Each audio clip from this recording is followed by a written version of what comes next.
Hello and welcome to all our viewers in Nigeria and around the world to News Cycle on Global Television, coming to you live from the nation's capital, Abuja. I am Mukhtar Kasim. A quick reminder that Global Television is on DSTV channel 365 and Star Times channel 276. We begin with security matters, where the federal government has released a list of 48 individuals and entities allegedly linked to terrorism financing in Nigeria. The list was published by the Nigerian Sanctions Committee as part of ongoing efforts to curb terrorist-related activities. The disclosure highlighted intensified measures by authorities to identify and track persons and organizations suspected of supporting terrorist activities in the country. We now go on a quick short break. We'll be back. No, stay tuned.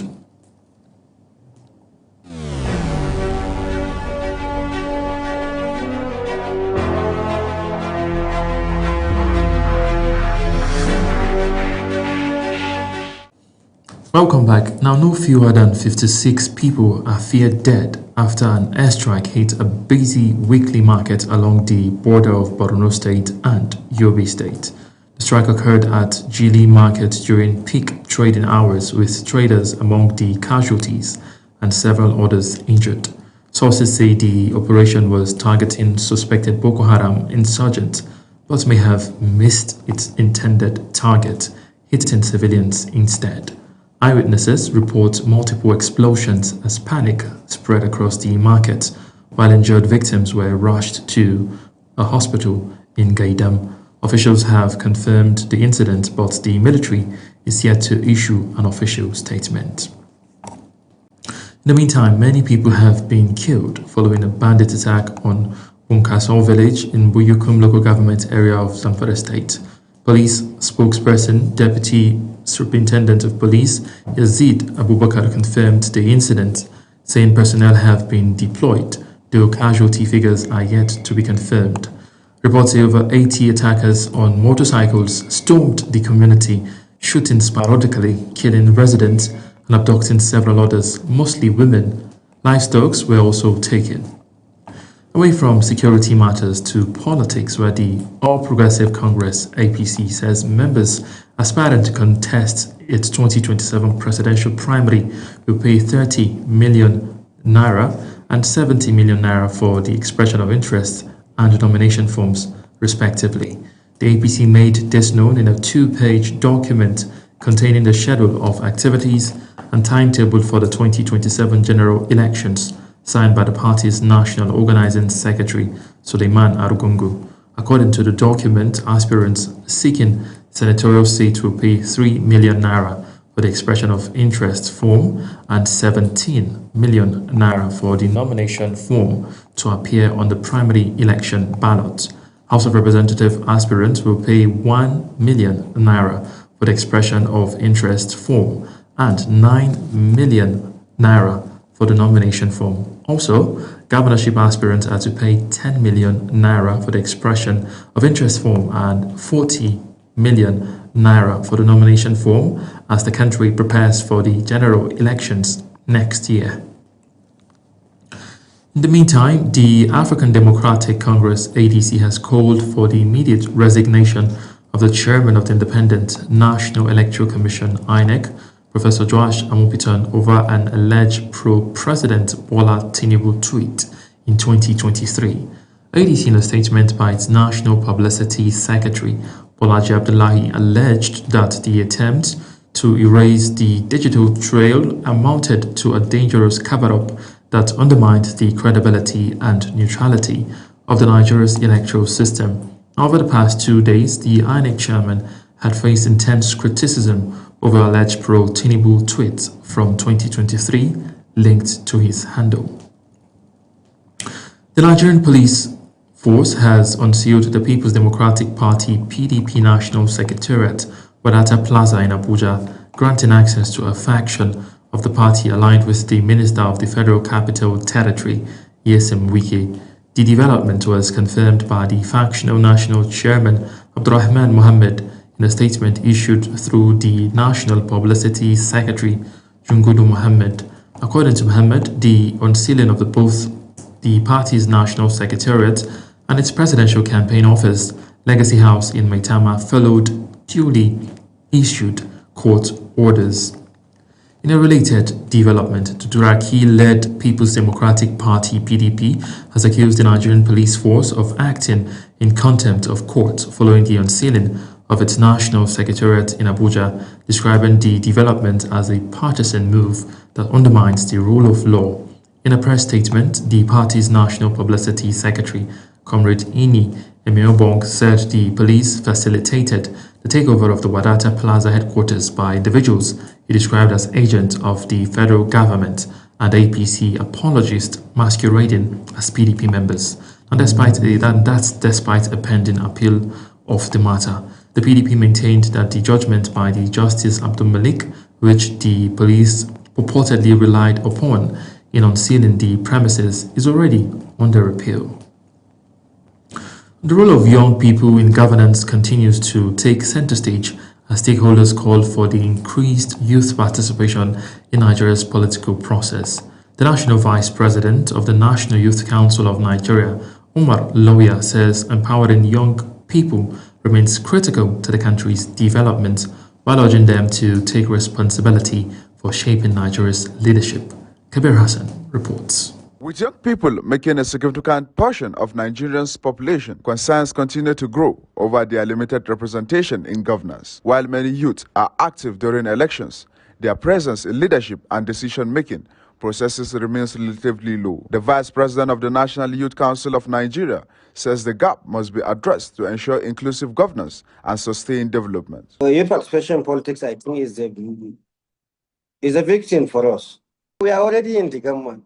When you look at some states, I think you can see many youths are in the government, but what we are complaining, number, I think, that we currently have in the government. And thank God we are making our contribution to those government. So by this caution, by inviting youth into government or by youth be into government, I think can change a lot of Nigerian problems. And if youth be in politics, will take over the leadership in a very small time. We added that beyond awareness, young people must begin to take deliberate steps toward active political engagement. I spent over 9 years into this system for calling youth to be in the government. So they have to think, they have to go back to their drawing board.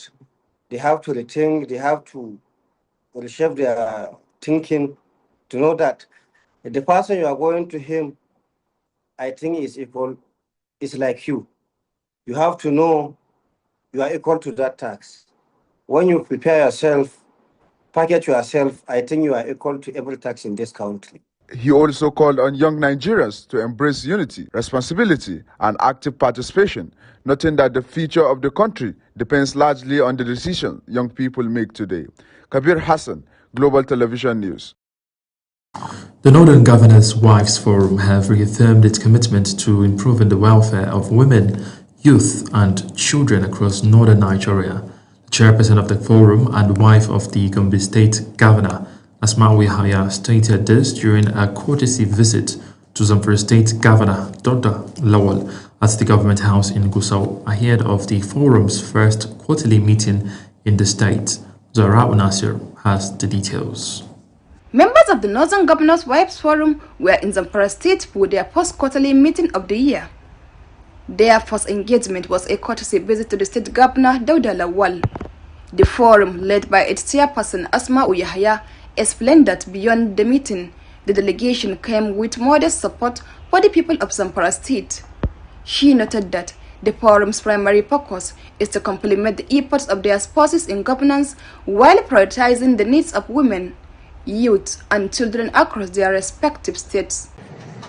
The gathering provided an opportunity to review ongoing activities, assess progress made, and discuss plans for future initiatives aimed at improving the welfare of women, children, and vulnerable groups across the region.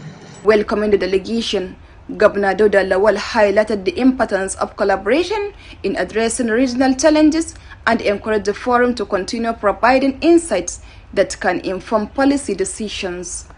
He also stressed the need to reshape the narrative about northern Nigeria, noting its vast agricultural potential to drive economic growth and ensure food security. I encourage you from your group to continue to think of the best way that we can contribute for the betterment of the society in our respective state and invariably Nigeria as a whole. You as mothers, you know what it feels to see children out there doing nothing or under certain conditions that they're not supposed to. The forum later proceeded to a closed-door meeting where members deliberated on key strategic issues affecting the region. Addressing journalists after the meeting, Chairperson Asma'u Yahya said resolutions reached included the continuation of borehole drilling projects to address water supply challenges and the launch of a new initiative in 2020. After thorough and productive deliberation, the forum adopted the following resolutions. 1. The forum resolved to continue the borehole drilling project in each state as part of efforts to address water challenges and support our communities. The forum also empowered 100 women in Zamfara State as part of its support initiatives, while pledging to continue addressing the welfare of women, children, and vulnerable groups across the region. Zahra Unasir, Global TV News. The United Nations Deputy Secretary General Amina Mohammed has reaffirmed the United Nations commitment to restoring peace, recovery, and development in Benue State. She stated this when she visited the internally displaced persons in Yelwata community. Benue State correspondent Felicity Ndere completes the report.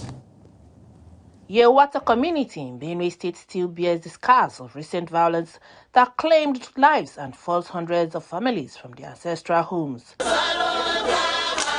The United Nations Deputy Secretary General Amina Mohammed's visit comes amid renewed concerns over insecurity and displacements in parts of the state, with affected residents calling for a safe return to their ancestral homes.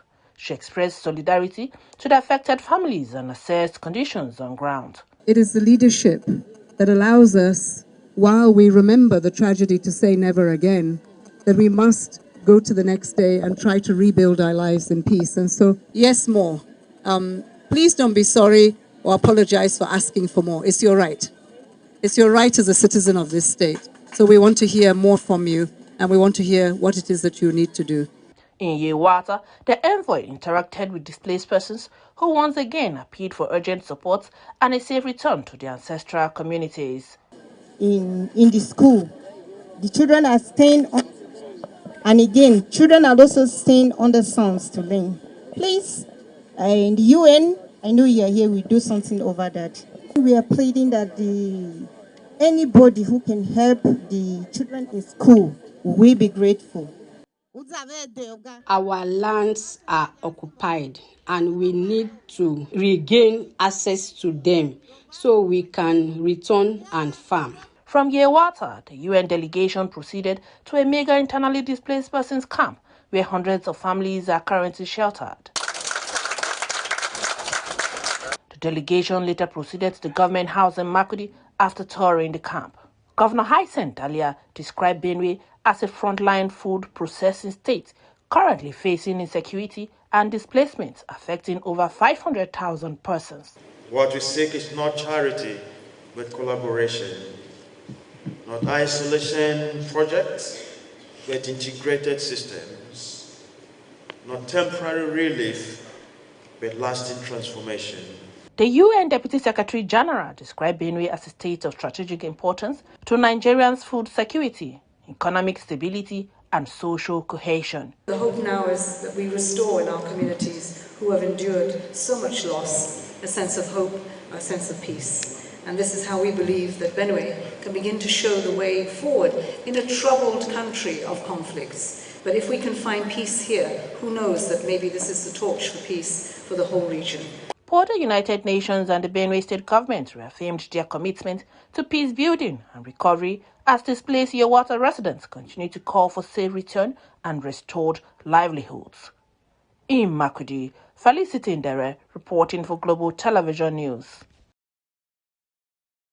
You're watching the live broadcast of News Cycle.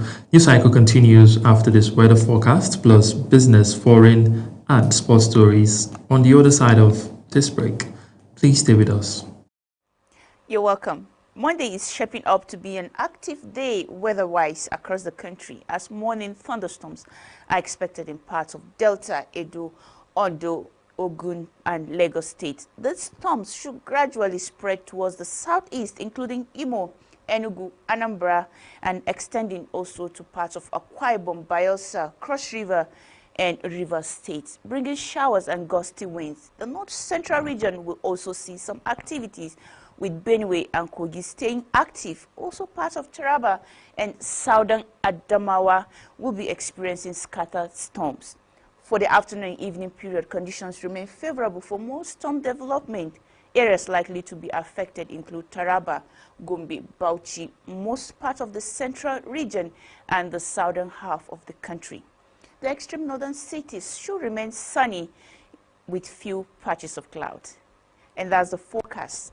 I am Akami Samarda, and thank you for watching.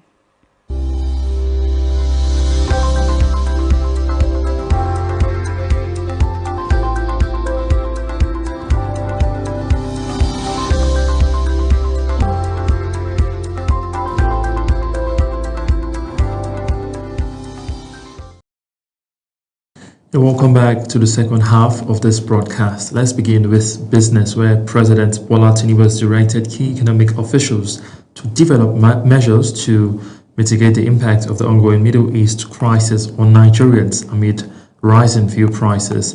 The directive was disclosed in a statement issued by presidential spokesperson Bayo Onanuga following the president's remarks at a civil reception in Yenagoa. The development comes as fuel prices have surged to about 1,350 naira per litre, driven by escalating tensions in the Middle East.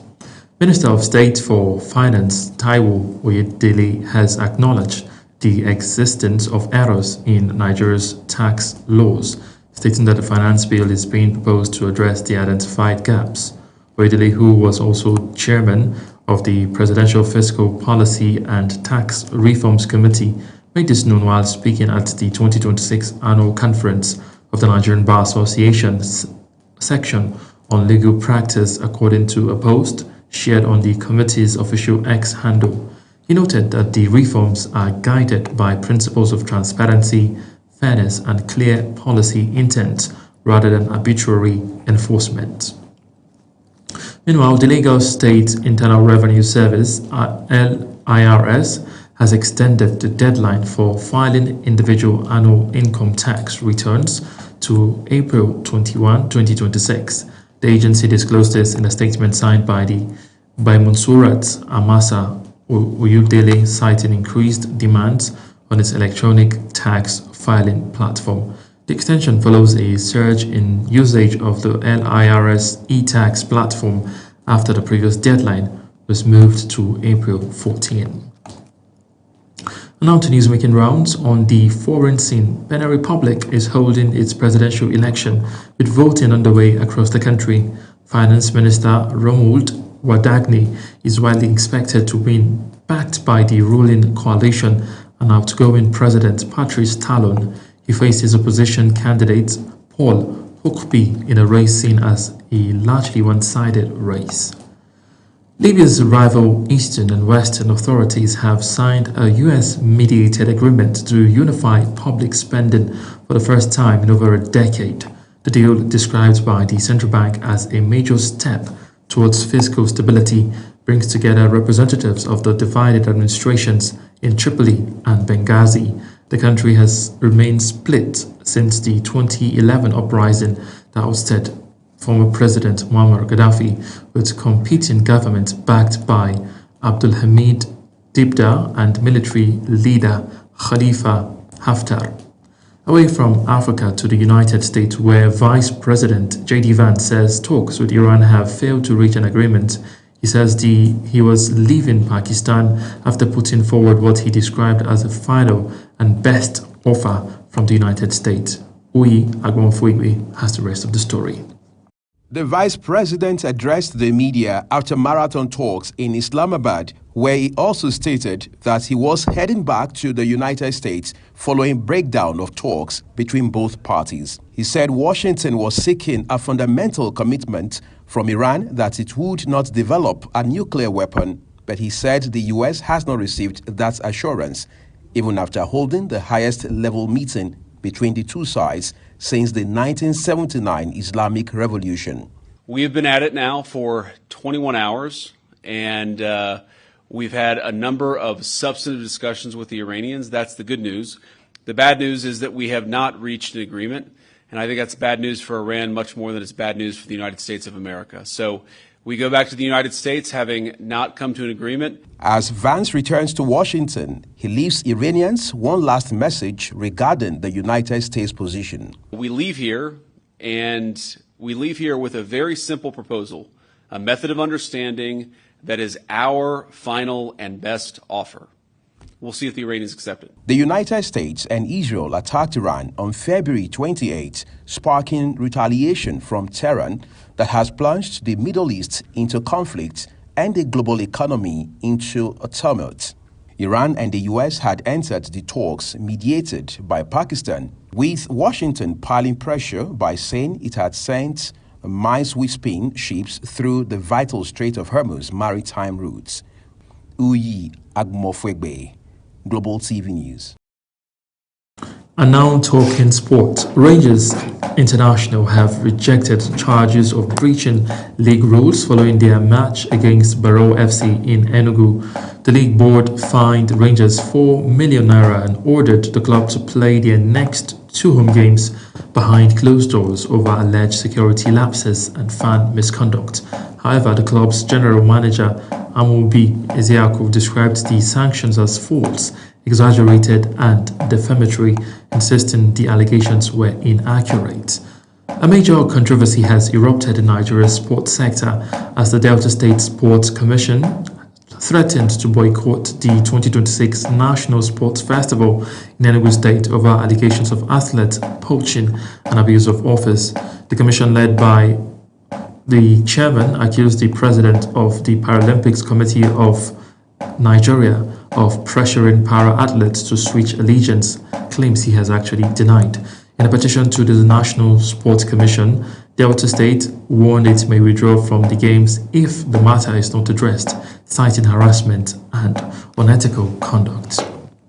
That's it on News Cycle. A quick reminder that Global Television is on DSTV channel 365 and StarTimes channel 276. Kindly follow us across all our social media platforms now showing on your screen using our Global TV NG. I am Mukhtar Kasim, saying a very big thank you for watching.